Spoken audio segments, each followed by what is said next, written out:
Hai friend, apa kabar? Senang sekali berjumpa kembali dengan kalian. Semoga kalian tetap sehat dan semakin semangat belajar.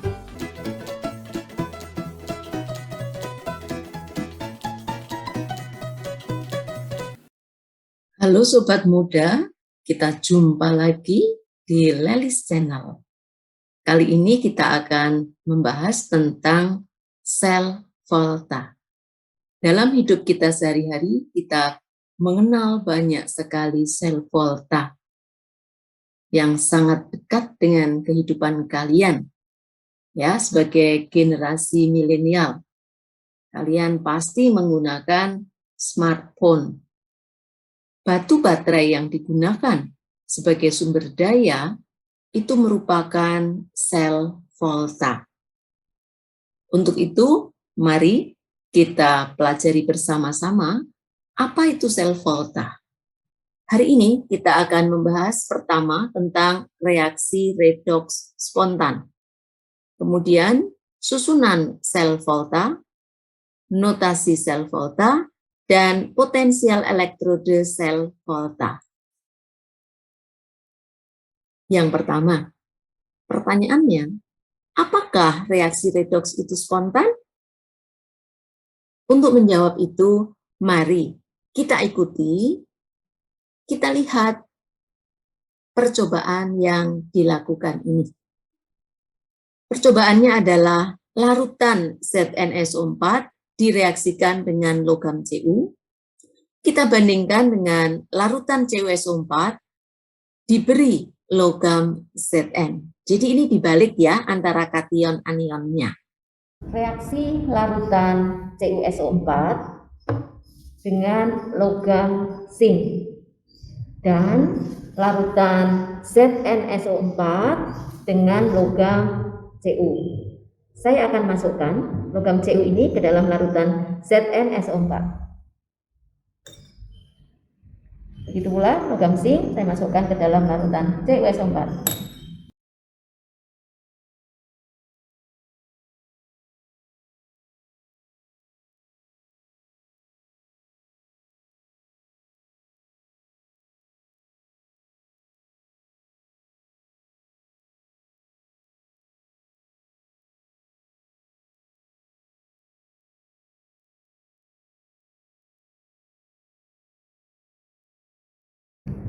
Kita amati mulai terjadi perubahan yang awalnya berwarna abu-abu, sekarang mulai muncul warna hitam pada lempeng logam zinc. Kita lihat bagaimana untuk Cu yang dimasukkan ke dalam ZnSO4. Perhatikan, warnanya tetap tidak berubah. Artinya, pada reaksi Zn dengan Cu tidak bereaksi, sementara CuSO4 dengan Zn menghasilkan reaksi. Kita akan coba ambil logam yang ada di dalam larutan CuSO4.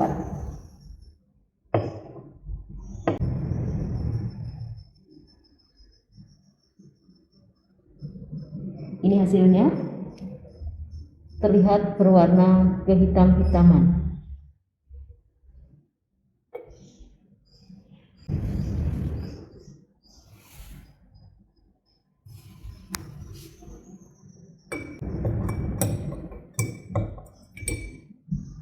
Ini untuk logam Cu, warnanya sama sekali tidak berubah.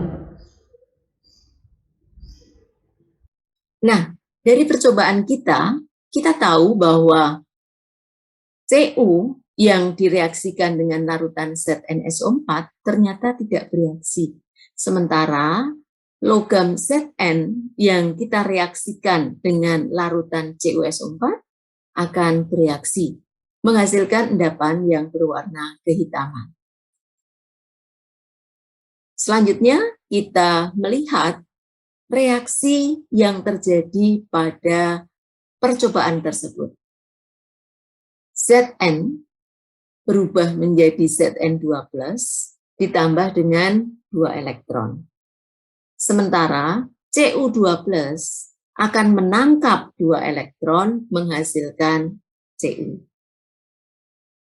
Reaksi ini tidak menghasilkan arus listrik karena elektron berpindah secara langsung dari Zn ke ion tembaga 2. Berikutnya kita akan belajar tentang susunan sel volta. Untuk membuat suatu sel volta, kita memerlukan beberapa alat dan juga bahan. Nah, pertama kita memerlukan 2 buah tempat untuk terjadinya reaksi. 1 tempat untuk terjadi reaksi oksidasi dan 1 tempat lagi untuk terjadi reaksi reduksi. Maka kita bilang ini adalah setengah sel. Bagian kanan juga setengah sel. Sehingga secara keseluruhan kita sebut sebagai 1 sel. Reduksi itu terjadi pada katode. Perhatikan katode bertanda positif. Kemudian oksidasi terjadi pada anode. Anode kita beri tanda negatif. Dalam hal ini kita gunakan katodenya adalah logam Cu. Jadi kita memerlukan lempeng logam Cu. Dan sebagai anode kita gunakan lempeng logam Zn. Nah, pada reaksi ini akan terjadi aliran elektron.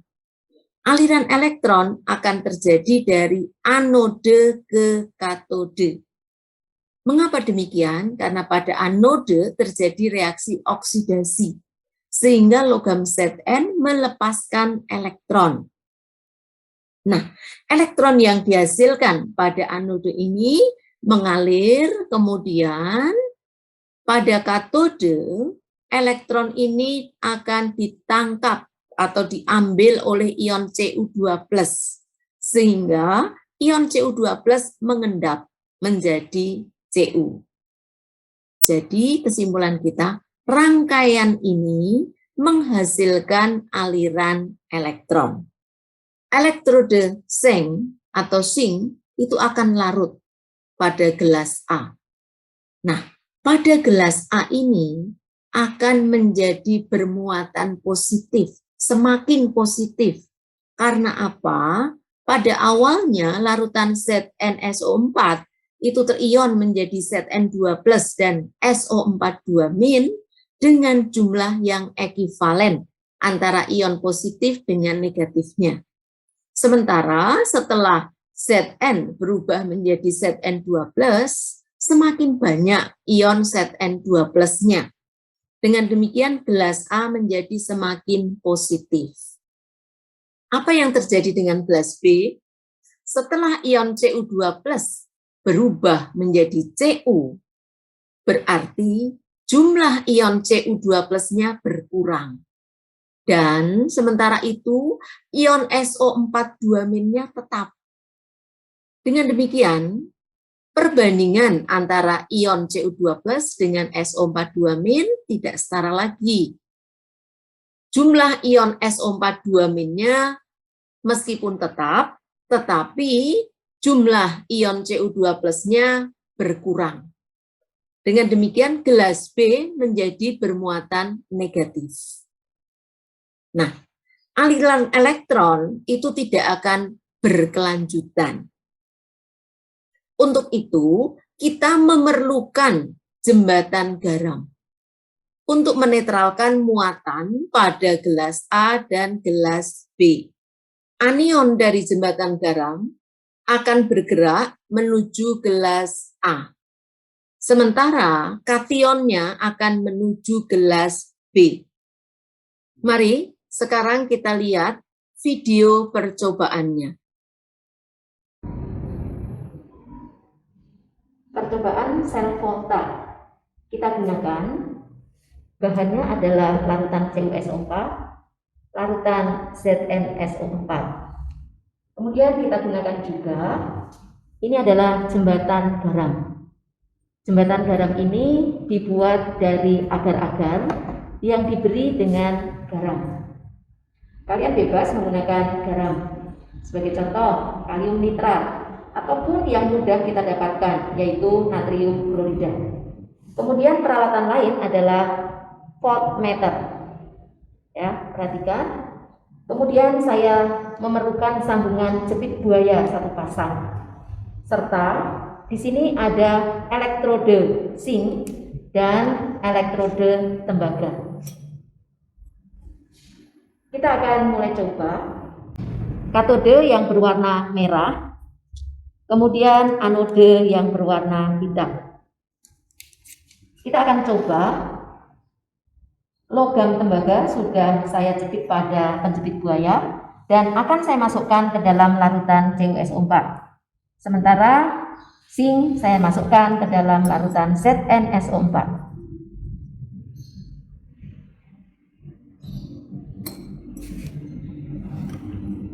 Berikutnya, saya akan meletakkan jembatan garam untuk menghubungkan kedua larutan. Nah, kalian bisa perhatikan pada voltmeter.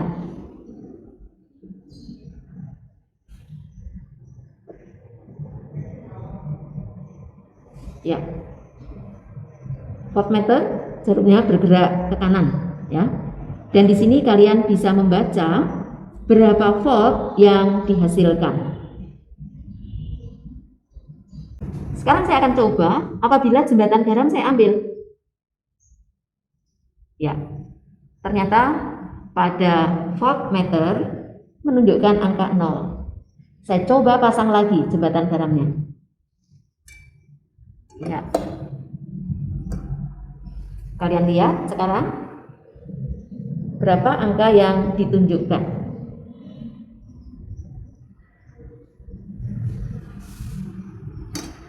Selanjutnya, saya akan mencoba apabila plus dan minusnya saya tukar.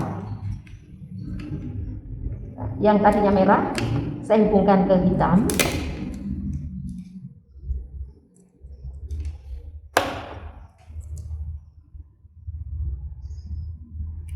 Ya, ini artinya katode dan anodenya kita balik. Kita lihat. Dan kita letakkan jembatan garam. Nah, kalian perhatikan pada voltmeter akan bergerak ke arah kiri. Ya, terlihat gerakannya? Sekali lagi. Ya, artinya reaksi ini tidak berlangsung secara spontan.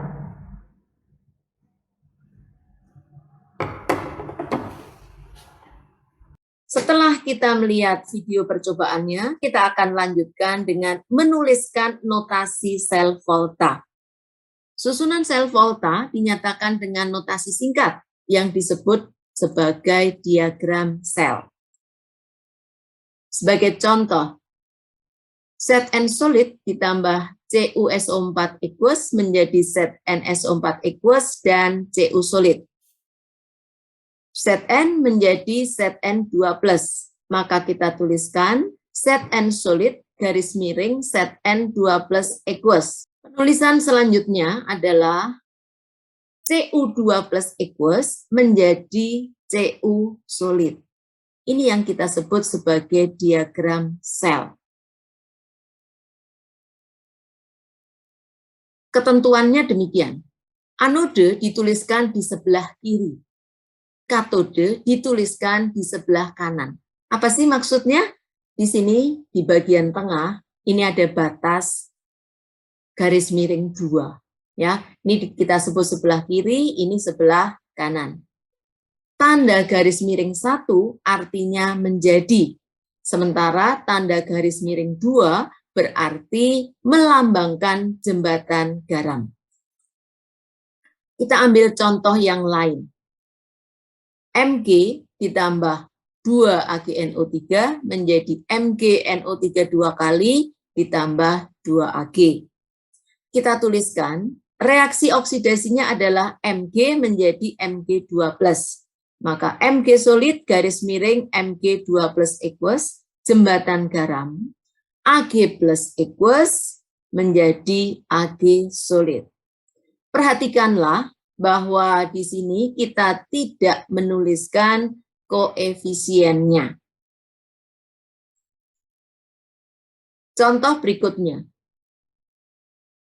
2Al solid ditambah 3 FeCl2 aqueous menjadi 2AlCl3 aqueous ditambah 3 Fe solid. Notasi selnya, Al solid menjadi Al3 plus aqueous, jembatan garam, Fe2 plus aqueous menjadi Fe. Pembicaraan kita yang terakhir adalah potensial elektrode standar. Kalau kalian perhatikan tadi pada percobaan, voltmeter itu menunjukkan angka tertentu. Apakah kalian perhatikan tadi? Berapa harganya? Ternyata harganya adalah 1,1 volt. Dan kalian perlu tahu bahwa larutan yang digunakan tadi adalah ZnSO4 1M. Begitu pula untuk CuSO4 konsentrasinya 1M.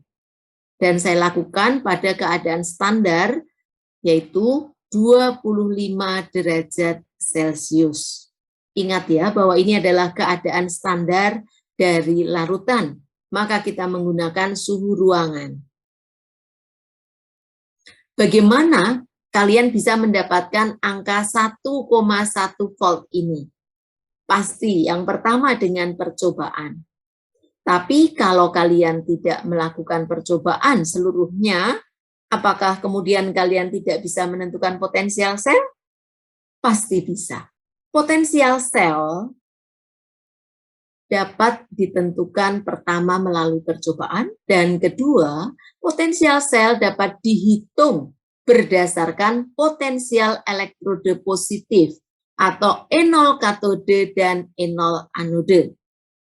E0 sel sama dengan E0 katode min E0 anode. Dalam arti di sini selalu kita gunakan potensial reduksinya. Dan jika potensial sel bertanda positif, reaksi berlangsung spontan. Sebaliknya, jika potensial sel bertanda negatif, reaksinya tidak berlangsung spontan. Ingat pada percobaan tadi bahwa kalau kita membalikkan katode dan anode, kita dapatkan bahwa jarum dari voltmeter bergerak ke kiri. Nah, saya berikan di sini harga potensial elektrode standar. Ini berupa tabel, tidak usah dihafalkan. Perhatikan tanda plus atau min. Ya. Kemudian semakin besar tanda negatif, artinya semakin mudah teroksidasi. Kalian bisa perhatikan ya di sini semakin negatif ini semakin mudah teroksidasi. Dan harga potensial reduksi tidak dipengaruhi oleh koefisien. Sebagai contoh, Zn ditambah dengan CuSO4 menjadi ZnSO4 ditambah Cu. Nah, ingat rumusnya E0 sel sama dengan E0 katode min E0 anode.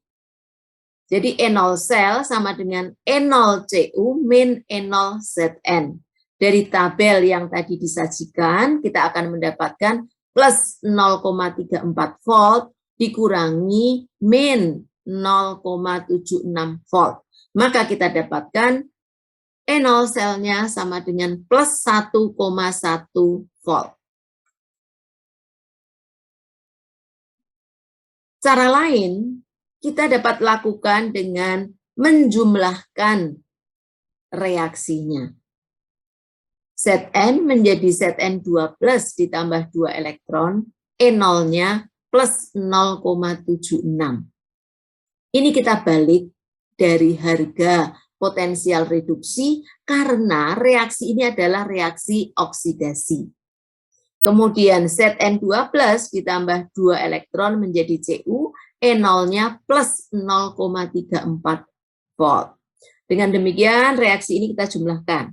Ya, elektronnya bisa kita eliminasi. Kemudian kita dapatkan Zn solid ditambah dengan Cu2 plus aqueous menjadi Zn2 plus aqueous ditambah Cu solid. E0 selnya plus 1,1 volt. Contoh kedua, Mg solid ditambah 2 AgNO3 aqueous menjadi MgNO3 2 kali aqueous ditambah 2 Ag solid. E-cell sama dengan E0 katode min E0 anode. Jadi kita masukkan sama dengan E0 Ag min E0 Mg.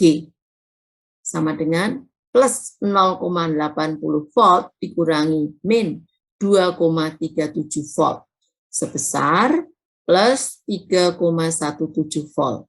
Jadi potensial sel untuk reaksi ini sebesar plus 3,1 volt.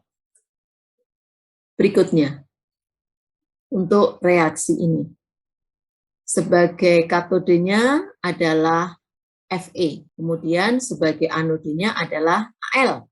Untuk itu kita masukkan E0 sel sama dengan E0 Fe min E0 Al.